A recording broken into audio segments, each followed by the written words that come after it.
할렐루야. 복음 강의 시리즈, 오늘은 장자권의 복음 9번째 시간으로서 예수 그리스도의 말씀 사역에 대한 내용으로 함께 은혜를 나누고자 합니다. 제가 군목육 시절에 장교 한 사람으로부터 갑자기 질문을 받았어요. 목사님, 예수 믿으면 혜택이 뭡니까? 어떻게로 제가 대답합니다. 구원받는 거죠. 그렇습니다. 예수님은 구세주시죠. 흔히 우리가 예수 그리스도 그러는데, 예수는 우리 주님의 이름이고 그리스도는 그 예수라는 분의 직분이 되겠습니다.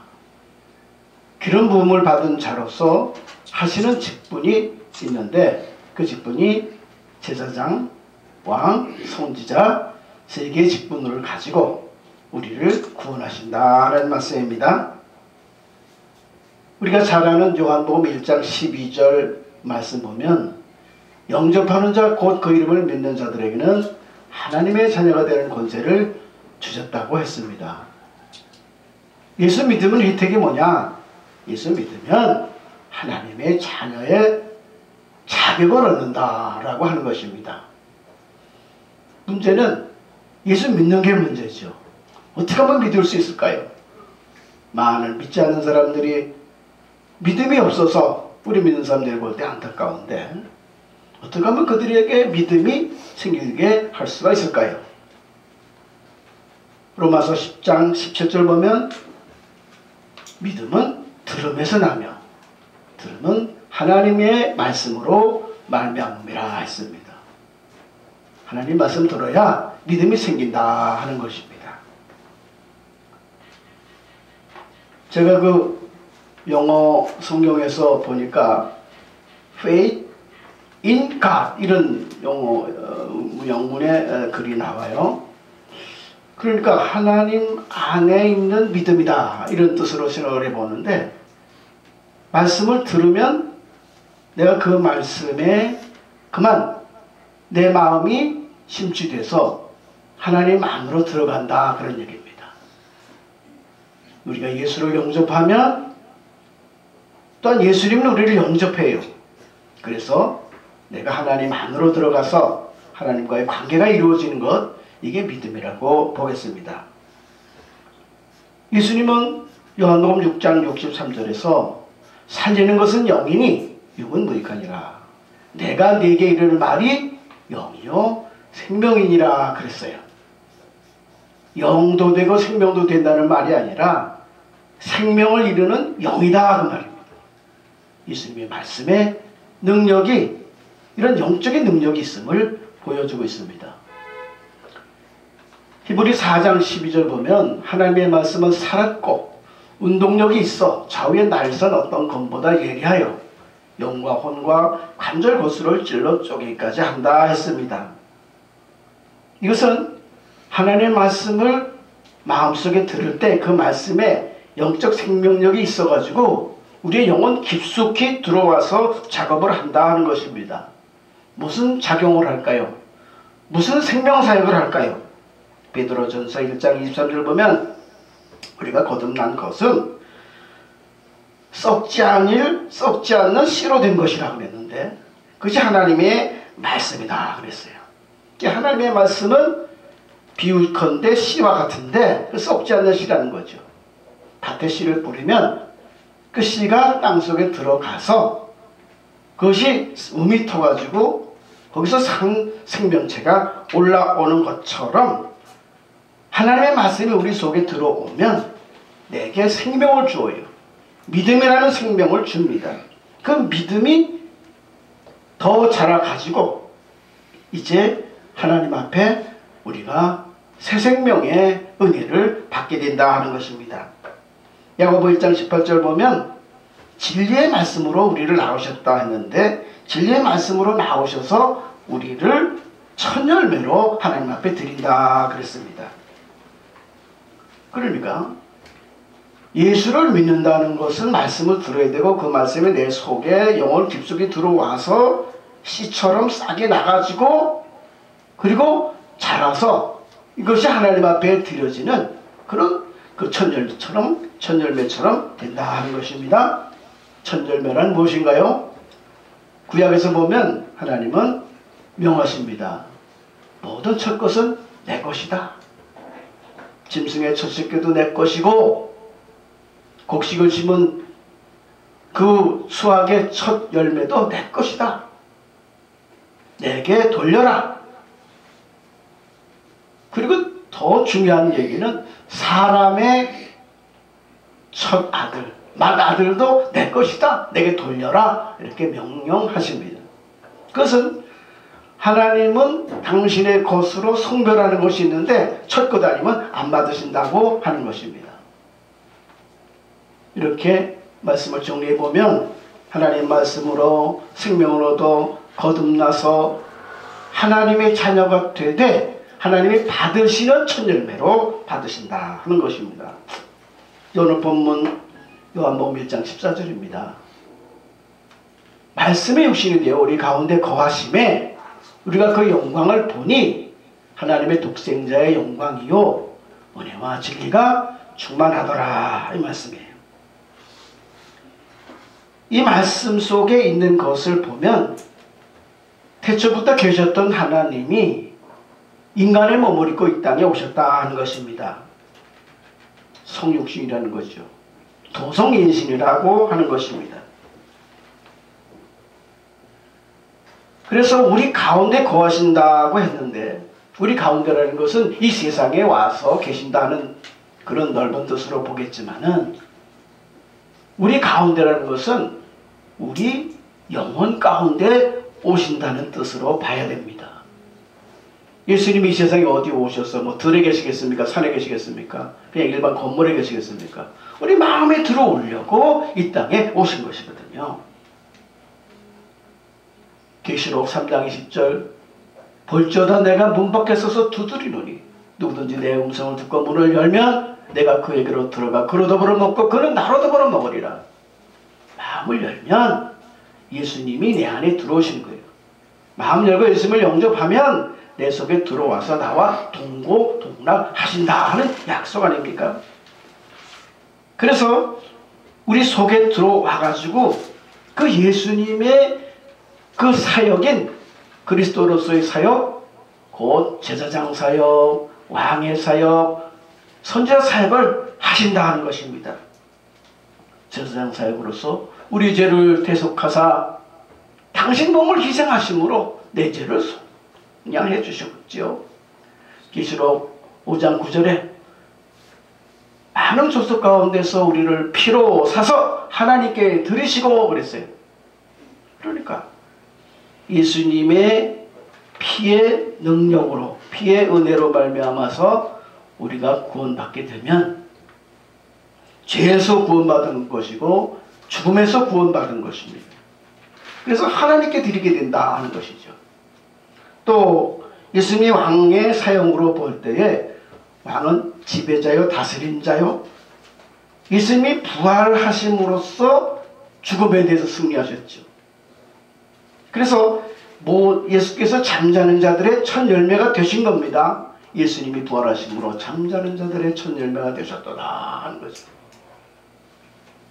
하나님께 드려진 것인데 예수님 혼자 부활하고 혼자 하나님 앞에 드려지려고 하신 거 아닙니다. 예수 믿는 자에게 예수님과 함께 부활 생명 주셔서 그를 믿는 자는 죽어도 살게끔 하시는 은혜를 주시는 것입니다. 부활이요 생명을 했는데 그것도 이 두 단어를 따로따로 하면은 의미가 확실해지질 않습니다. 오히려 헬라어 카에 영어로 말하면 엔드인데 이것이 합성어적 의미를 갖고 있는 것이 대단히 많습니다. 헬라어 사전에 보면 카이를 설명한 것이 몇 페이지가 돼요. 그렇게 카이의 용도가 다양한데 제일 많이 쓰이는 것이 바로 합성어적 용법입니다. 그래서 부활이요 생명 그러면은 부활을 일으키시는 생명이다 말이에요. 죽은 자를 살리는 생명이 되심을 말해주고 있는 거예요. 예수님께서 부활하심으로써 그 예수님을 믿는 우리들은 바로 부활의 생명을 얻게 된다는 것이죠.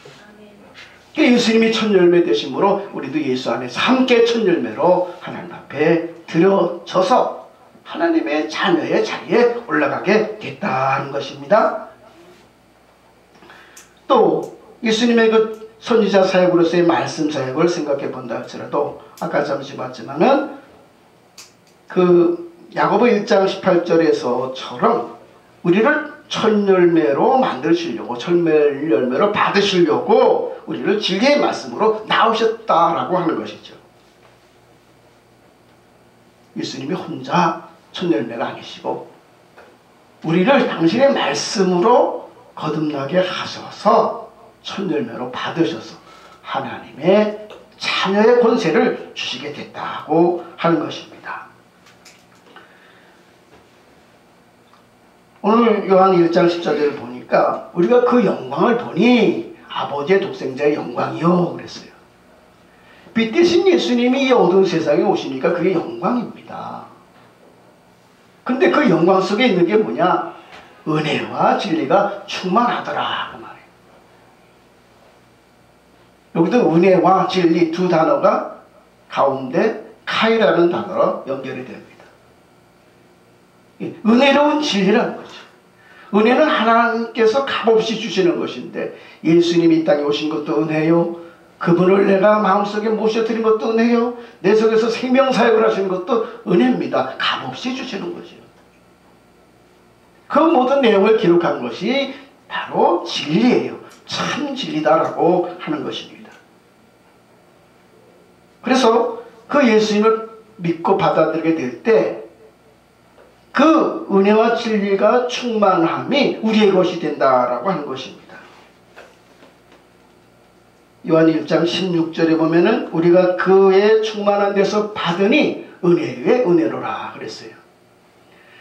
예수님이 은혜와 진리가 충만하시다는 것은 은혜와 진리가 차고 넘친다는 거예요. 100% 정도가 아닙니다. 예수님은 하나님이시니까 은혜와 진리가 너무너무 넘치지요. 근데 그분이 내 속에 들어오신 거예요. 내가 환영해서 받았더니 예수님이 또 나를 받아주신 거예요. 환영해서. 당신의 은혜 속에 나를 두신 겁니다. 그래서 그 은혜를 누릴 수 있게끔 은혜 위에 은혜를 더욱 주신다는 것을 우리가 이 말씀 속에서 보는 것입니다. 그러면 그 충만하심이 내 속에 들어와서 영과 혼과 관절 골수까지 찔러 쪼개시는 그 강한 역사로 내 속에 예수의 생명이 구석구석 스며들게 했다라고 하는 것입니다. 그래서 거듭나게 해서 하나님의 자녀가 됐다는 것입니다. 어느 집에 20년 만에 잃었던 아들을 찾았다고 합시다. 이게 진짜 내 아들인지 알려면 뭘 할까요? 소위 유전자 검사라는 걸 하죠. 김씨 아들은 그 김씨라는 사람의 유전자를 갖고 있는 거예요. 사람의 몸 혹은 무슨 생명체의 모든 몸이 다 수많은 핵으로 구성되어 있고 세포로 구성되어 있고 그 세포 속에 핵이 있고 핵 속에 유전자가 있답니다. 부모의 것을 그대로 담는다는 겁니다. 그러면 우리가 예수 영접해서 새 생명 얻어서 하나님의 자녀가 됐다면 우리에게도 하나님의 유전자가 있어야 되지 않겠느냐는 것입니다. 예수 그리스도의 그 은혜의 충만함, 보혈의 충만함, 성령의 충만함, 말씀의 충만함, 이것이 우리 속에 들어와 있기 때문에 내 속에서 하나님의 그 생명의 유전자가 나타나야 한다 하는 것입니다. 우리는 예수님의 충만함을 내게 받았기 때문에 내 머리에서부터 발끝까지 내 피부에서 뼛속까지 예수님의 그 생명의 유전자가 있음을 믿으시기 바랍니다. 이거 믿는 거에 이게 아주 귀한 일이에요. 그렇지 않으면은 예수님은 예수님이고 나는 나고 별개로 되기 쉬워요. 교회 와서 예배하고 찬송하고 기도하고 말씀 듣고 부르짖고 할 때는 그때는 하나님의 아들 같은데 집에 와서 또는 직장에 나가서 사회생활할 때는 하나님의 아들 같지 않은 상황이 되는 경우들 많죠. 믿는 사람들이 가장 조심해야 될 것이 이중인격입니다. 믿음과 생활이 다르다라고 하는 것입니다.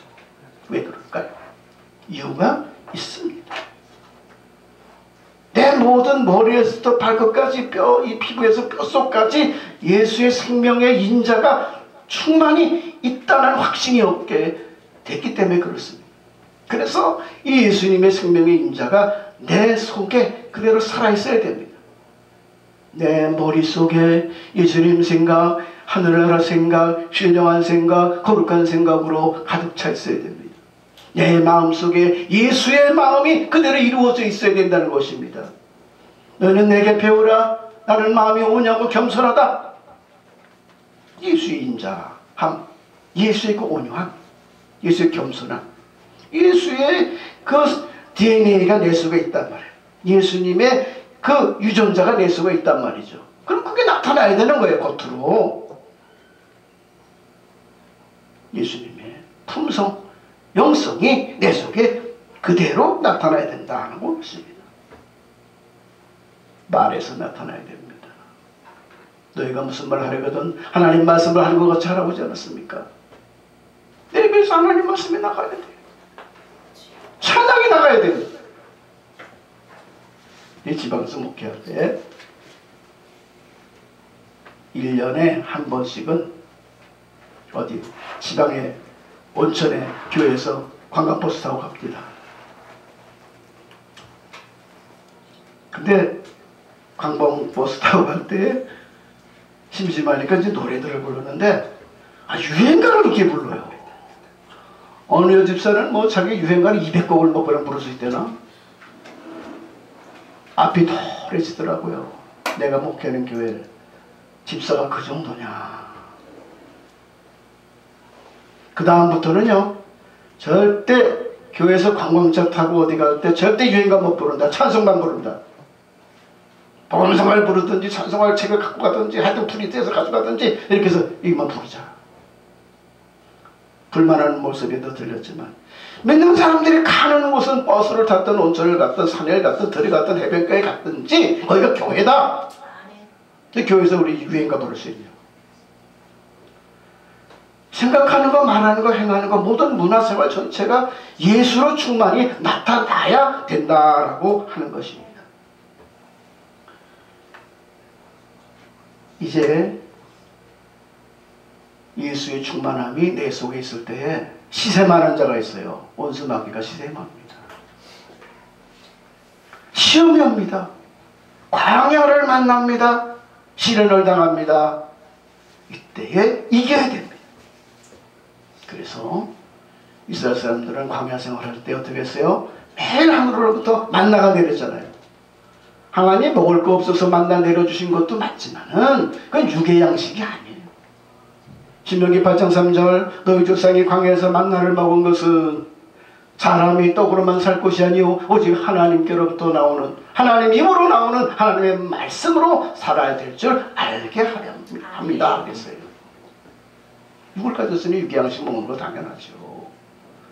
이제 내 영이 살아서 영의 사람이 됐습니다. 예수님의 충만한 영성으로 내게 채워주셨습니다. 이제 나는 영의 사람으로 살아야 됩니다. 생각하는 것도 영이요, 말하는 것도 영이요, 생활하는 모든 삶이 영적으로 되어야 된다라고 하는 것이죠. 예수 중심이 되어야 되는 것이죠.